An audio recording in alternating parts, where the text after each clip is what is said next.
નમસ્કાર, હું છું ગોપી ઘાંગર અને આપ જોઈ રહ્યા છો નિર્ભય ન્યૂઝ. આજે વાત કરવી છે ચૈતર વસાવાની, કારણ કે ચૈતર વસાવાને હજી લાંબો સમય જેલમાં રહેવું પડે એવું છે, કારણ કે હાઈકોર્ટની અંદર જે સંજય વસાવા છે તેમના વકીલ દ્વારા સમય માંગવામાં આવ્યો અને ચૈતર વસાવાને લગભગ 2 મહિનાથી વધારેનો સમય થઈ જશે હવે જેલની અંદર જ.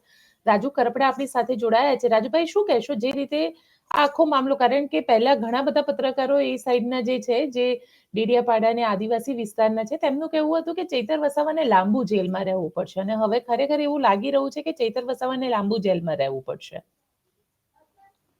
પહેલા તો તમામ નિર્ભયના દર્શકોને આવતીકાલે જ્યારે જન્માષ્ટમી છે ત્યારે સૌ ધર્મપ્રેમી જનતાને ખૂબ ખૂબ જન્માષ્ટમીની શુભકામનાઓ.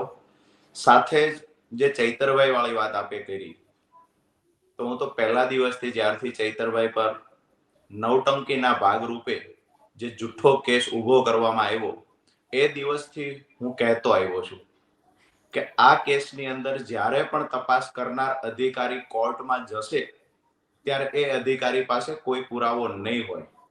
અધિકારી મેદાન મૂકીને ભાગશે. આ લાઈન હું શરૂઆતથી કહેતો આવ્યો છું.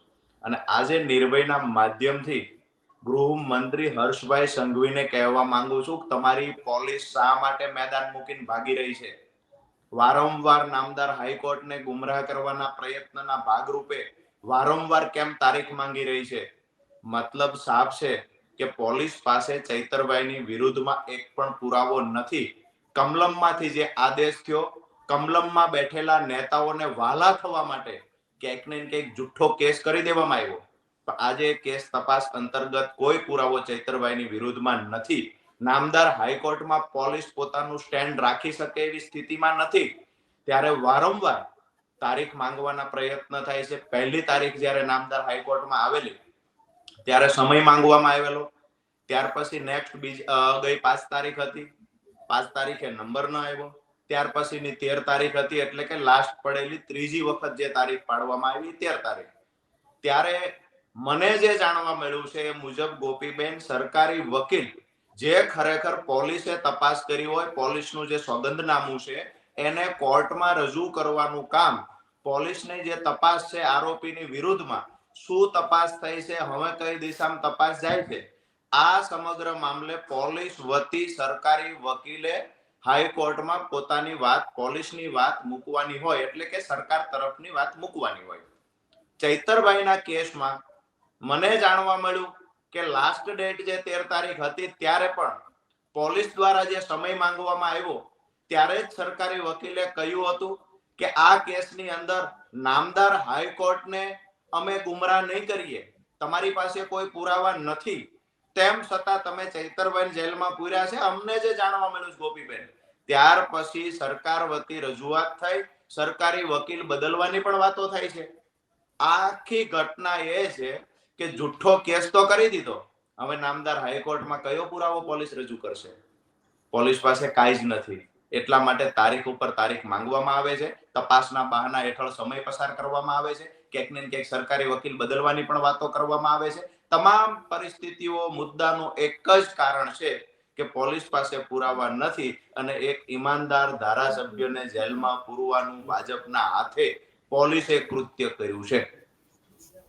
તમને કેમ એવું લાગે છે કે પોલીસ વધારે સમય એમને રાખવા માંગી રહી છે? કારણ કે ચૈતર વસાવા જે છે આ પહેલા પણ એમના ઉપર કેસ થયો હતો ત્યારે પણ એ લગભગ 3 મહિના જેલમાં રહ્યા હતા. આ વખતે પણ 2 મહિનાનો સમય થઈ ગયો છે. ક્યાંક ને ક્યાંક પોલીસ છે એનો પહેલા દિવસથી રોલ શંકાસ્પદ છે. ભાજપનો હાથો બનીને કામ કરે છે. આ માત્ર આક્ષેપ નથી, હું એના અમુક પુરાવાઓ પણ આપને આપું. પોલીસનું એ કામ છે કે ફરિયાદ દાખલ થયા પછી તપાસ કરવી, તપાસમાં પુરાવા થોડા પણ મળે તો આરોપીની ધરપકડ કરવી અને આરોપીને કસ્ટડીમાં મોકલવા. આ કેસની અંદર ચૈતરભાઈની ધરપકડ કરવામાં આવી, એક ટેલિફોનિક ફરિયાદ મળી અથવા તો ત્યાં સ્થાનિક પોલીસ અધિકારીઓ અમુક હાજર હતા. ફરિયાદીએ પોતે ફરિયાદ કર્યા પહેલા ચૈતરભાઈની ધરપકડ થઈ ગઈ. આ વાત હું સ્પષ્ટતા કરી દઉં નિર્ભયના માધ્યમથી કે ફરિયાદીએ ફરિયાદ આપ્યા પહેલા ચૈતરભાઈ વસાવાની ધરપકડ થઈ છે, એટલે કે પોલીસનો રોલ ત્યારે જ શંકાસ્પદ હતો. ત્યાર પછી ફરિયાદીનું જે નિવેદન હતું, પહેલું કે મારો કોલર પકડ્યો, મારી સાથે ગાળાગાળી કરી. બીજું નિવેદન હતું કે મને ધમકી મારી. અને મોડી રાત્રે એફઆઈઆર ફાડવામાં આવે છે, જેમાં કહેવામાં આવે છે કે ચૈતરભાઈએ છૂટો ગ્લાસ ફેંક્યો. એટલે કે ફરિયાદીના વારંવાર નિવેદનો બદલાણા, પણ ફરિયાદીએ ફરિયાદ આપ્યા પહેલા ચૈતરભાઈની ધરપકડ કરવાનું કારણ શું? બીજી વાત, આજે દુઃખ સાથે કહેવું પડે કે ધર્મના વાડાઓ તો ભાજપે પડાવ્યા, ક્યાંક ને ક્યાંક ધર્મના લોકોને જુદા જુદા વહેંચવાના પ્રયત્ન કર્યા, જ્ઞાતિના વાડા પડાવ્યા, એક જ સમાજના બે ભાગ પડાવવાનું કામ કર્યું. ગામડાઓની અંદર એક જૂથ થઈને લોકો રહેતા હતા, એમાં પણ ભાજપના નેતાઓએ વાડા પડાવ્યા. આજે આદિવાસી સમાજ સંપીને રહે એવું છે, તેમ છતાં ફરિયાદી પોતે ફરિયાદ પાછી લઈ લેવા તૈયાર છે.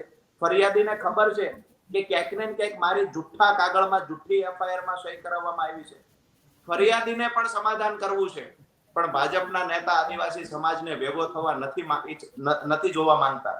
ક્યાંક ને ક્યાંક ભાજપના નેતાઓના કારણે આજે આદિવાસી સમાજ અલગ અલગ ભાગોમાં વહેંચાયો છે. ક્યાંક ને ક્યાંક આદિવાસી સમાજના યુવાનોના પણ અલગ અલગ જૂથમાં વહેંચી સામે લડાવવાનું કોઈ કામ કરતું હોય તો ભાજપના નેતા કરે છે. પણ સવાલ અહીંયા એ ઉભો થઈ રહ્યો છે, તમે કહો છો કે જે ફરિયાદી છે એને કોમ્પ્રોમાઇઝ કરી લેવો છે, પણ એ તો એવું કહી રહ્યા છે કે ચૈતર વસાવા માફી માંગે અને ચૈતર વસાવા જાહેરમાં માફી માંગે તો કેસ પાછો ખેંચી લેશે. હવે માફી ઉપર તો ચૈતર વસાવાના પત્ની સ્પષ્ટ કરી ચુક્યા છે કે કોઈ પણ હિસાબે માફી તો નહીં જ માંગે. ફરિયાદીની હાલની સ્થિતિ એવી છે કે એને જુઠ્ઠા કાગળમાં સહી કરી છે, એ ફરિયાદીને ખબર છે. આવનાર સમયમાં કેસ ટકવાનો નથી, એ પણ ફરિયાદીને ખબર છે. ક્યાંક ને ક્યાંક એને અફસોસ પણ થતો હશે કે ભાજપના નેતાઓનો હાથો બનીને પોલીસે કામ કર્યું, પોલીસના કહેવાથી મેં જુઠ્ઠા કાગળમાં સહી કરી દીધી. હવે વાત રહી માફી વાળી. ફરિયાદી એવું કહે કે માફી માંગી લે ચૈતરભાઈ. જે ચૈતરભાઈએ કોઈ ગુનો જ નથી કર્યો, એ ચૈતરભાઈ શા માટે માફી માંગે? અને ચૈતરભાઈ ભાજપનો નેતા છે. ચૈતરભાઈ માફી માંગનારા લોકોના લિસ્ટમાં ચૈતરભાઈ આવે છે. ચૈતરભાઈ આમ આદમી પાર્ટીનો સૈનિક છે. ચૈતરભાઈ માફી નહીં માંગે. જે જુઠ્ઠા કેસમાં ચૈતરભાઈને ફસાવવામાં આવ્યા, એ જ કેસમાં ચૈતરભાઈ પાસે માફી માંગવાના પ્રયત્ન થાય છે. આ તો આદિવાસી સમાજના એક યુવાનને દબાવવા ધમકાવવાના પ્રયત્ન થાય છે.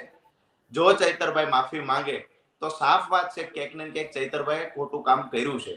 ચૈતરભાઈના પત્નીએ જે નિવેદન આપ્યું છે એ પણ સ્પષ્ટ કરી દઈએ કે ચૈતરભાઈએ કોઈ જાતનો અપરાધ કર્યો નથી અને જુઠ્ઠા કેસમાં ફસાવવામાં આવ્યા છે, ત્યારે એમાંથી છૂટવા માટે ચૈતરભાઈ વસાવા ક્યારેય માફી નહીં માંગે. જી. પણ કારણ કે હમણાં જ મનસુખ વસાવાનો એક ઇન્ટરવ્યુ થયો અને મનસુખ વસાવાએ ઇન્ટરવ્યુમાં એવું કીધું છે કે ચૈતર વસાવા તો ભાજપમાં જોડાવાના હતા. આવું તો ભૂતકાળમાં પાટીલ સાહેબે પણ કહ્યું છે. આવું તો ભૂતકાળમાં ઘણા બધા ભાજપના નેતાઓએ કહ્યું છે. હવે જે નેતાઓને અહીંયા તાલુકામાં કોઈ પૂછતું ન હોય એવા નેતાઓને પ્રદેશ પ્રમુખ સન્માન કરી ઢોલ નગારા સાથે લઈ જવા તૈયાર છે, તો ચૈતરભાઈ વસાવા માટે તો હું એવું માનું છું, ચૈતરભાઈ વસાવા થોડી પણ હા પાડે તો રાષ્ટ્રીય નેતૃત્વ ચૈતરભાઈને લઈ જવા તૈયાર હોય. ચૈતરભાઈ એવડો મોટો ચહેરો છે કે એને કોઈ ભાજપની ઓળખ આપવી કે ભાજપના નેતા સાથે સામેથી જવું પડે આ વિષય જ નથી. આજે હું સૌરાષ્ટ્રમાં મેં ઘણા બધા ભૂતકાળમાં નેતાઓ જોયા છે જેની તાલુકામાં ઓળખ ન હોય, એને સીઆર પાટીલ પોતે હાર પહેરાવીને લઈ જાય છે ભાજપમાં. તો આદિવાસી સમાજની તમામ સીટો પર જેની અસર થતી હોય, આદિવાસી સમાજ જેના પર આશા અપેક્ષા રાખીને બેઠો છે, આખા ગુજરાતમાં એક એવો નવયુવાન કે જેની ચર્ચાઓ ચોરે ચૌટે થાય છે, એ માણસ ભાજપમાં શા માટે જશે? ચૈતરભાઈ વસાવા ભાજપનું ઠુમકું કે ભાજપનું કમળ કે પછી ભાજપનો જે ખેસ છે પહેરશે તો ચૈતરભાઈની ઓળખ થશે, આવું નથી ગોપીબેન. ચૈતરભાઈ પોતાના કામથી પ્રખ્યાત થયેલા છે અને ચૈતરભાઈ વસાવા ભારતીય જનતા પાર્ટીના નાકે દમ લાવી દેશે આવનાર સમયમાં. ચૈતર વસાવા ભાજપનો કાળ છે. ભાજપમાં જવાની વાત છોડો, મનસુખભાઈ વસાવાનું રાજકારણ પણ પૂરું થશે. ભાજપના જુઠ્ઠા નેતાઓએ જે આદિવાસી પટ્ટામાં આદિવાસી સમાજના નામ આવતી ગ્રાન્ટોમાં જેને મોટા મોટા તોડ કર્યા, મોટા મોટા ભ્રષ્ટાચાર કર્યા છે, આવનાર સમયમાં તમામનો હિસાબ લેવા માટે ચૈતર વસાવા આવી રહ્યા છે. જી. તમે કહો છો કે આવનાર સમયમાં હિસાબ લેવા આવશે, પણ સવાલ એ છે કે જે રીતે આખી લીગલ સિસ્ટમ ચાલી રહી છે, તમને એવું લાગી રહ્યું છે કે ચૈતર વસાવા જલ્દી બહાર આવી શકશે? જ્યારે આ લડાઈ લડવા નીકળ્યા છીએ ત્યારે અમને ખબર છે કે ક્યાંક ને ક્યાંક જુઠ્ઠા કેસમાં તમામ નેતાઓને એકના એક દિવસ તો આ ભાજપના નેતાઓ ફસાવવાના છે. આ બધાને ખબર છે. ચૈતરભાઈ વસાવાને પોતાને પણ ખબર છે કે જ્યારે આદિવાસી સમાજનો અવાજ બનીને બહાર નીકળ્યા છે, નકલી કચેરીઓને ઉજાગર કરવાનું કામ કર્યું છે, ભાજપના નેતાઓના હાથે હજારો કરોડ રૂપિયાના થઈ રહેલા ભ્રષ્ટાચારને ઉજાગર કરવાનું કામ કર્યું છે, તો દુશ્મનો તો ઘણા બધા છે. આખી સરકાર જ દુશ્મન છે. તો જે સરકાર દુશ્મન હશે એ માણસને ક્યાંક ને ક્યાંક જૂઠા કેસમાં ફસાવશે, જેલમાં લાંબો સમય રહેવું પડશે. અમે માનીએ છીએ આઝાદીની લડાઈમાં પણ ઘણા બધા એવા લોકો હતા કે અંગ્રેજોની ગુલામી જેને પસંદ નહોતી એ લોકો જેલમાં રહેવાનું પસંદ કરતા હતા. આજે ભાજપની સામે અમારો અવાજ દબાઈ શકતો નથી ભાજપથી, તો અમને જેલમાં પૂરવાનું કામ કરે છે. અમે ચોક્કસથી નિર્ભયના માધ્યમથી કહીએ છીએ, ભાજપમાં તાકાત હોય એવડી જેલમાં પૂરી દે. અમારો સૈનિક ક્યારેય ડરશે નહીં કે એમની સામે ઝૂકશે નહીં. જી. કારણ કે જે રીતે ગઈકાલે પાર તાપી રિવરલિંક પ્રોજેક્ટનો વિરોધ કરવામાં આવ્યો અને આદિવાસી વિસ્તારની વાત છે, ચૈતર વસાવાનો પણ વિસ્તાર એની અંદર આવે છે, ડેડિયાપાડાનો, જે પાર તાપી નર્મદા રિવરલિંકની વાત છે. તમને શું લાગી રહ્યું છે? કારણ કે જે રીતે ચૈતરભાઈ અત્યારે જેલની અંદર છે, બહાર આવશે તો આ બધા વિષય પણ એમના માટે ખુલ્લા રહેશે? ચૈતરભાઈ વસાવાને પહેલા તો જામીન કેમ કરી ન મળે, જૂઠા પુરાવાઓ કેમ ઉભા કરવા, આ તપાસ કરનાર અધિકારી પહેલું તો આ કામ કરશે. અમારી વાત સાફ છે. બીજી વાત કે ચૈતરભાઈ અંદર છે ત્યાં સુધીમાં જેટલા પણ પ્રોજેક્ટનું કામ જેટલું ઝડપથી પૂરું થઈ શકે અને જેટલો પણ ઝડપથી ભ્રષ્ટાચાર મોટા પ્રમાણમાં કરી શકાય, આની ફિરાકમાં નેતાઓ છે. વાત એ છે, નામદાર હાઈકોર્ટ પર અમને પૂર્ણ ભરોસો છે.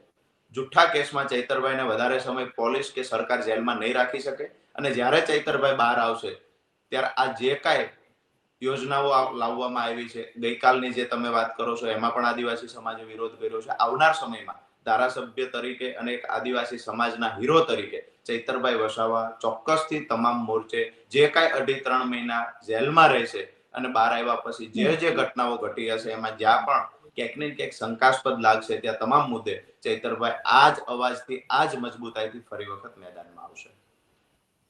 પણ સૌથી મહત્વની વસ્તુ એ છે, તમે, કારણ કે ગઈકાલે પિયુષ પટેલ, તમારી જ પાર્ટીના ભરૂચના નેતા, એમનું કહેવું છે કે સીસીટીવી રિલીઝ કરવામાં આવે. જે રૂમની અંદર આ બધું થયું એ સીસીટીવી રિલીઝ કરવાની માંગ કરી હતી એમના દ્વારા. તમને લાગે છે સીસીટીવી આવશે તો દૂધનું દૂધ ને પાણીનું પાણી થઈ જશે? સીસીટીવીની વાત પહેલા દિવસથી કરીએ છીએ, ચૈતરભાઈ વસાવાએ પણ કરી છે. ક્યાંક ને ક્યાંક જે દિવસે અરવિંદ કેજરીવાલની આગેવાનીમાં જે ડેડિયાપાડામાં કાર્યક્રમ કરવામાં આવ્યો ત્યારે ચૈતરભાઈના ધર્મપત્ની દ્વારા ચૈતરભાઈનો જે પત્ર વાંચી લોકોને સંભળાવવામાં આવ્યો એમાં પણ ઉલ્લેખ કરવામાં આવ્યો છે. અને આજે પણ અમે કહીએ છીએ, દૂધનું દૂધ પાણીનું પાણી તો પછીની વાત છે ગોપીબેન, પણ જો સીસીટીવી ફૂટેજ રિલીઝ કરવામાં આવે તો પોલીસે કરેલી કામગીરી પર એવડો મોટો દાગ લાગશે કે આવનાર સમયમાં કોઈ પણ પાવડર આ દાગને ભૂસી નહીં શકે. પોલીસ જેને ખાખી વર્દી પહેરી છે એ તમામ લોકો શર્મિંદા થશે કે ગુલામીની તો એક હદ હોય. માત્ર ને માત્ર જુઠ્ઠા કેસમાં ફસાવવામાં આવ્યા છે. પ્રાંત સાહેબની ઓફિસમાં સીસીટીવી હતા તો શા માટે રિલીઝ કરવામાં નથી આવતા? શા માટે કેસમાં કમસે કમ લોકોની સામે નથી મૂકતા? તો નામદાર હાઈકોર્ટમાં તો સીસીટીવી ફૂટેજને રજૂ કરવા જોઈએ, પણ પોલીસ આ કામ નથી કરતી. ક્યાંય પણ આખા કેસની તપાસમાં સીસીટીવી ને વચ્ચે લાવવામાં નથી આવ્યા. શા માટે સ્થળ બદલવામાં આવ્યું હતું મીટિંગનું એ પણ ક્યાંય વાત મૂકવામાં નથી આવી. સીધી વાત એ છે કે ચૈતરભાઈની ફેવરના તમામ પુરાવાઓ નાશ કરવાનું કામ પોલીસે કર્યું છે. જી. સાથે રાજુભાઈ, તમારી પાસેથી એ પણ જાણવું છે, કારણ કે વોટ ચોરીનો મામલો અત્યારે દેશની અંદર ચર્ચાનો મુદ્દો બન્યો છે અને આ વોટ ચોરીના મામલે હવે આમ આદમી પાર્ટી શું કરવા જઈ રહી છે? વોટ ચોરીનો મામલો ગોપીબેન સૌથી પહેલા દેશની અંદર કોઈ બહાર લાવ્યું છે તો એમાંના માન્ય અરવિંદ કેજરીવાલજી પણ છે. અને અરવિંદ કેજરીવાલજીની પોતાની જ વિધાનસભામાં 6 મહિનાની અંદર 35,000 વોટર નવા ઉમેરાઈ ગયા. એ જ વખતે એને આ આખી ઘટના પર શંકા વ્યક્ત કરી હતી. આમ આદમી પાર્ટી આ વોટ ચોરીની લડાઈમાં કોઈ પણ પાર્ટી લડતી હશે તો એની સાથે છે આમ આદમી પાર્ટી. જ્યારે રાષ્ટ્રહિતની વાત આવશે તો કોઈ પણ પાર્ટી રાષ્ટ્રહિતની વાત લઈને લડશે તો આમ આદમી એની સાથે રહીને લડશે. અને બીજી પાર્ટી નહીં લડે તો ચોક્કસથી આ મુદ્દા પર આવનાર સમયમાં આમ આદમી પાર્ટી મજબૂતાઈથી આંદોલનની જરૂર પડશે તો આંદોલન કરશે. હાલ તો સુપ્રીમ કોર્ટમાં જ્યારે મેટર ચાલુ છે, આવનાર સમયમાં રાહ જોઈએ છીએ શું નિર્ણય આવે છે. બાકી વોટ ચોરીની લડાઈમાં આમ આદમી પાર્ટી દેશ હિતની લડાઈમાં તમામ પાર્ટીઓની સાથે છે. ગુજરાતમાં પણ ક્યાંક ને ક્યાંક જ્યાં આવી ઘટનાઓ ઘટી હશે ત્યાં અમારી ટીમ પણ તપાસ કામગીરી ચાલુ છે. ભૂતકાળમાં ઘણી વખત આક્ષેપો આમ આદમી પાર્ટી દ્વારા પણ થયા છે કે વોટ ચોરી થાય છે. ગોપીબેન, આજે એક વાત એ પણ સ્પષ્ટ કરી દઉં કે 15 થી 20 લાખ મતનો જથ્થો એવો ભારતીય જનતા પાર્ટી પોતાની પાસે રાખે છે જે અલગ અલગ રાજ્યની ચૂંટણીઓ જ્યારે આવે છે ત્યારે આ જથ્થાને અલગ અલગ રાજ્યમાં ફેરવવામાં આવે છે. એક જગ્યાએથી એનું નામ હટાવવામાં આવે છે, બીજી જગ્યાએ ચડાવવામાં આવે છે. ત્યાર પછી જ્યાં પણ જે રાજ્યમાં ચૂંટણી હશે ત્યાં 15-20 લાખ મતનો જથ્થો ત્યાં લઈ જવામાં આવે છે. એટલે ક્યાંક ને ક્યાંક ચૂંટણી જીતવા માટે થઈ અને ભારતીય જનતા પાર્ટી તમામ પ્રકારના બિન સમજો કે ગેરકાયદેસર પ્રયત્ન કરીએ, ચૂંટણી પંચની આંખોમાં ધૂળ નાખવાનું કામ ગણીએ કે પછી ખરેખર સત્તા માટે થઈ અને તમામ જે બંધારણીય અધિકારો લોકોને મળેલા છે એના લીરા ઉડાડવાનું કામ કોઈ કરતું હોય તો ભારતીય જનતા પાર્ટી કરે છે. હા, બિલકુલ રાજભાઈ, આપ અમારી સાથે જોડાયા તેના માટે આપનો ખૂબ ખૂબ આભાર. Thank you.